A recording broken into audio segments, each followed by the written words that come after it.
El mundo de ayer. Memorias de un europeo.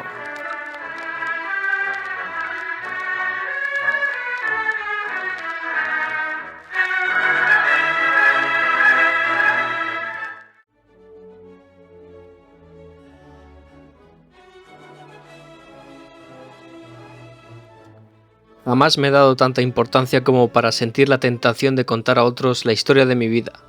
Han tenido que pasar muchas cosas, acontecimientos, catástrofes y pruebas, muchísimas más de lo que suele corresponderle a una misma generación, para que yo encontrara valor suficiente como para concebir un libro que tenga a mi propio yo como protagonista, o mejor dicho, como centro.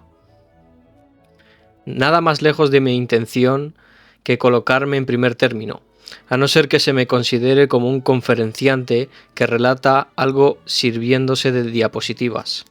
Es la época la que pone las imágenes, yo tan solo me limito a ponerle las palabras. Aunque a decir verdad, tampoco será mi destino el tema de mi narración, sino el de toda una generación, la nuestra, la única que ha cargado con el peso del destino, como seguramente ninguna otra en la historia. Cada uno de nosotros, hasta el más pequeño e insignificante, ha visto su más íntima existencia sacudida por unas convulsiones volcánicas, casi ininterrumpidas, que han hecho temblar nuestra tierra europea. Y en medio de esa multitud infinita no puedo atribuirme más protagonismo que el de haberme encontrado como austríaco, judío, escritor, humanista y pacifista, precisamente allí donde los seísmos han causado daños más devastadores. 3 veces me han arrebatado la casa y la existencia, me han separado de mi vida anterior y de mi pasado, y con dramática vehemencia me han arrojado al vacío, en ese no sé a dónde ir que ya me resulta tan familiar. Pero no me quejo, es precisamente el apátrida el que se convierte en un hombre libre, libre en un sentido nuevo, solo aquel que a nada está ligado, a nada debe reverencia. Por eso mismo espero poder cumplir la condición sine qua non de toda descripción fehaciente de una época, la sinceridad y la imparcialidad. Y es que me he despojado de todas las raíces, incluida la tierra que las nutre, como posiblemente pocos han hecho a lo largo del tiempo. Nací en 1881, en un imperio grande y poderoso, la monarquía de los Habsburgos, pero no se molesten en buscarlo en el mapa, ha sido borrado sin dejar rastro. Me crié en Viena, metrópoli 2 veces milenaria y supranacional, de donde tuve que huir como un criminal antes de que fuese degradada a la condición de ciudad de provincia alemana. En la lengua en que la había escrito y en la tierra en que mis libros se habían granjeado la amistad de millones de lectores, mi obra literaria fue reducida a cenizas, de manera que ahora soy un ser de ninguna parte, forastero en todas, huésped en el mejor de los casos. También he perdido a mi patria, propiamente dicha, la que había elegido mi corazón, Europa, a partir del momento en que ésta se ha suicidado desgarrándose en 2 guerras fratricidas. Para mi profundo desagrado, he sido testigo de la más terrible derrota de la razón y del más enfervorecido triunfo de la brutalidad de cuantos caben en la crónica del tiempo. Nunca, jamás, y no lo digo con orgullo sino con vergüenza, sufrió una generación tal hecatombe moral y desde tamaña altura espiritual como la que ha vivido la nuestra. Desde que me empezó a salir barba hasta que se cubrió de canas, en ese breve lapso de tiempo, medio siglo apenas, se han producido más cambios y mutaciones radicales que en 10 generaciones, y todos creemos que han sido demasiados. Mi hoy difiere tanto de cada uno de mis ayer, mis ascensiones y mis caídas, que a veces me da la impresión de no haber vivido ni una sola, sino varias existencias, y todas ellas del todo diferentes, hasta tal punto que a menudo me sucede lo siguiente. Cuando pronuncio de una tirada mi vida, maquinalmente me pregunto, ¿cuál de ellas? ¿La de antes de la guerra, de la primera guerra o de la segunda? ¿O la vida de hoy? Otras veces me sorprendo a mí mismo diciendo mi casa, para descubrir enseguida que no sé a cuál de ellas me refiero, si a la de Bath o a la de Salzburgo o tal vez al caserón paterno de Viena, o digo nuestra casa, y me estremezco al pensar que los hombres de mi patria apenas me consideran como uno de ellos, como los ingleses o los americanos. Ahí ya no me queda ninguna ligazón orgánica y aquí no me he acabado de integrar. Me da la impresión de que el mundo en que me crié, el de hoy y el que se sitúa entre los dos se separan cada vez más, convirtiéndose en mundos completamente diferentes. En conversaciones con amigos jóvenes, cada vez que les cuento episodios de la época anterior a la Primera Guerra Mundial, me doy cuenta, por sus preguntas estupefactas, de hasta qué punto lo que para mí sigue siendo una realidad evidente para ellos se ha convertido en histórico o inimaginable. Y el secreto instinto que mora dentro de mi ser les da la razón. Se han destruido todos los puentes entre nuestro hoy, nuestro ayer y nuestro anteayer. Yo mismo no puedo dejar de maravillarme de la abundancia y variedad de las cosas que hemos ido acumulando en el breve lapso de una existencia. Existencia sin duda de lo más incómoda y amenazada, sobre todo cuando la comparo con la forma de vida de mis antepasados. El padre, el abuelo, ¿de qué habían sido testigos? Cada cual había vivido su vida singular, una sola, desde el principio hasta el final, sin grandes altibajos, sin sacudidas ni peligros, una vida con emociones pequeñas y transiciones imperceptibles, con un ritmo acompasado lento y tranquilo. La ola del tiempo los había llevado desde la cuna hasta la sepultura. Vivieron en el mismo país, en la misma ciudad, incluso casi siempre en la misma casa.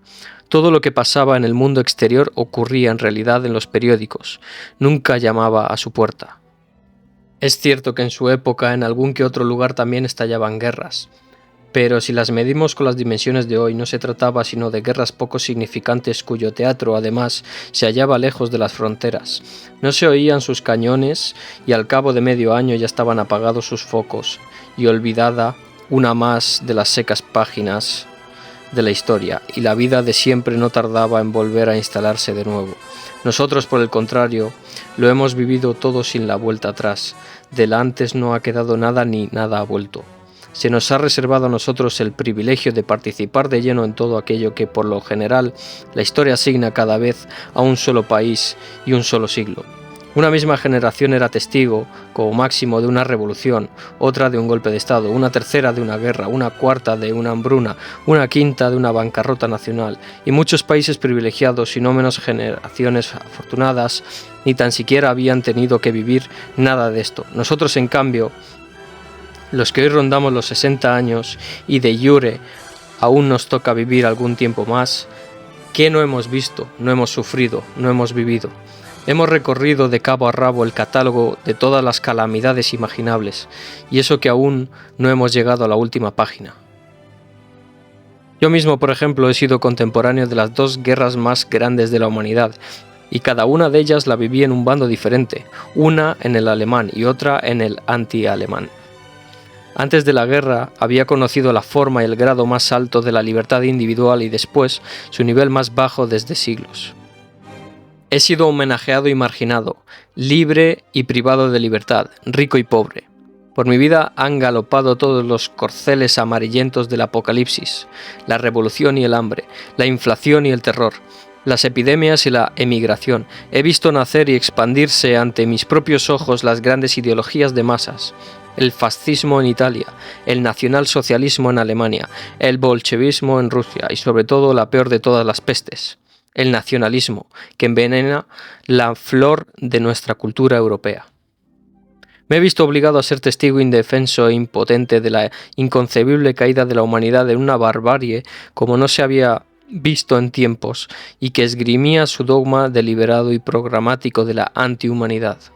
Después de siglos, nos estaban reservadas de nuevo guerras sin declaración de guerra, campos de concentración, torturas, saqueos indiscriminados y bombardeos de ciudades indefensas, bestialidades de las últimas 50 generaciones no habían conocido, y que ojalá no conozcan las futuras. Sin embargo, por una extraña paradoja, en el mismo lapso de tiempo en que nuestro mundo retrocedía un milenio en la moral, también he visto a la misma humanidad elevarse hasta alturas insospechadas en lo que a la técnica y el intelecto se refiere, cuando de un aletazo ha superado todas las conquistas de millones de años, la del éter gracias al avión, la transmisión de la palabra terrenal por todo el planeta en un segundo y con ella la conquista del universo, la desintegración del átomo, el triunfo sobre las enfermedades más pérfidas y la conversión en posibles de muchas cosas cotidianas que tan solo en vísperas eran imposibles. Antes de este momento, la humanidad como conjunto nunca había mostrado una faceta tan diabólica ni tampoco había alcanzado cotas de creación tan parecidas a las divinas. Considero un deber dar fe de esta vida nuestra, una vida tensa y dramáticamente llena de sorpresas, porque, repito, todo el mundo ha sido testigo de esas gigantescas transformaciones, todo el mundo se ha visto obligado a convertirse en ese testigo. Para nuestra generación no había escapatoria ni posibilidad de quedarse fuera de juego, como para las anteriores. Debido a nuestra nueva organización de la simultaneidad, vivíamos siempre incluidos en el tiempo. Cuando las bombas arrasaban las casas de Shanghái, en Europa lo sabíamos, sin salir de casa, antes de que evacuasen a los heridos.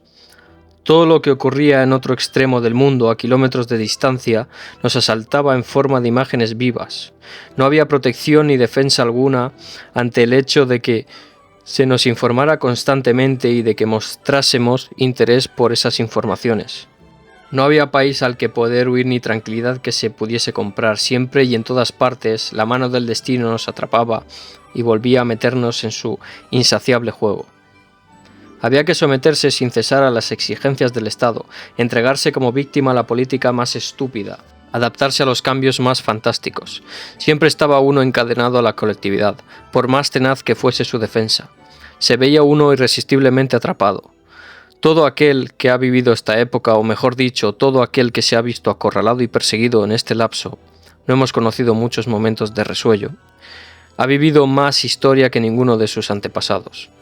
Hoy nos volvemos a encontrar en un punto crucial, un fin y un nuevo comienzo. Así pues, no actúo gratuitamente cuando acabo, de momento, esta mirada retrospectiva sobre mi vida en una fecha determinada. Es que aquel día de septiembre de 1939 pone punto final definitivo a la época que formó y educó a los que ahora tenemos 60 años. Pero si con nuestro testimonio logramos transmitir a la época, a la próxima generación, aunque sea una pavesa de sus cenizas, nuestro esfuerzo no habrá sido del todo vano. Soy consciente de las circunstancias adversas, pero sumamente características de nuestra época, en cuyo marco intento plasmar estos recuerdos míos.